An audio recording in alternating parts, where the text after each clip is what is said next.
So, does anybody want to see Nobody? My thoughts next at Mark at the Movies.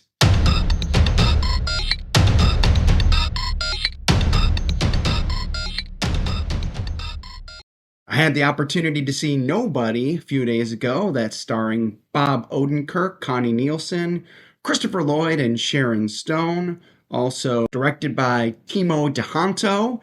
And, I'll tell you, it had an interesting premise. The first two acts of this movie were really promising.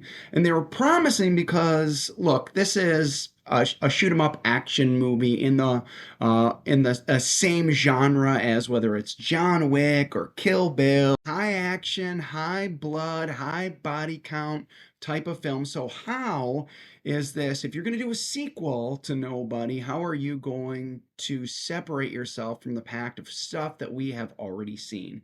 And I'll tell you, the premise really had some promise.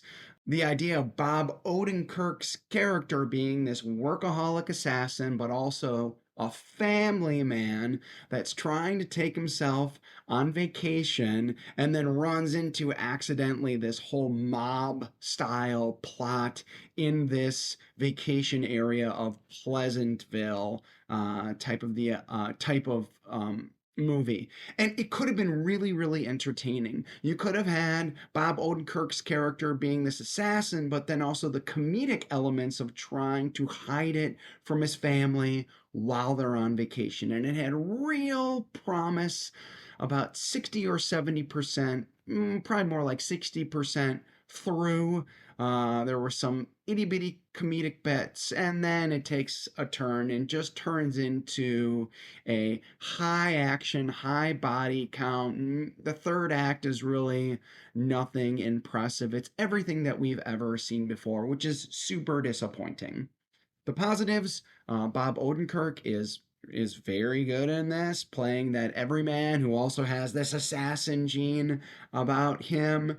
Sharon Stone really knows the assignment and chews up the scenery as the uber villain in this. I think the problem though is it's kind of a one note villain, and she doesn't have a ton of screen time in this. Connie Nielsen is fine in it as the wife who supports her husband's endeavors as a father, but also as this guy who has this unique talent about him. Christopher Lloyd is in it, but he doesn't really have much to do. Maybe he should go back to the future. I don't know, because there really isn't a lot for Christopher Lloyd to do in this picture. The good news, it's a really, really short runtime. It's an hour and 20 minutes without credits.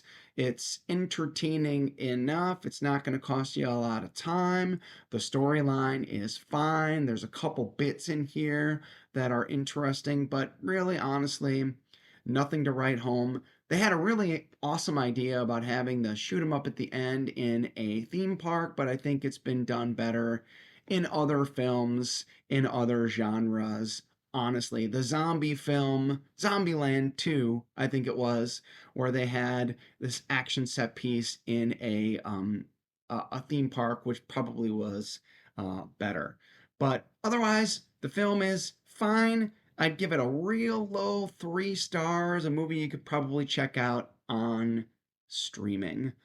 So, how about you? What did you think of Nobody? Did you get to see it? Did anybody get to see it? Why don't you put your thoughts in the comments down below? Let's start a community here of people who love to talk about movies here at Mark at the Movies.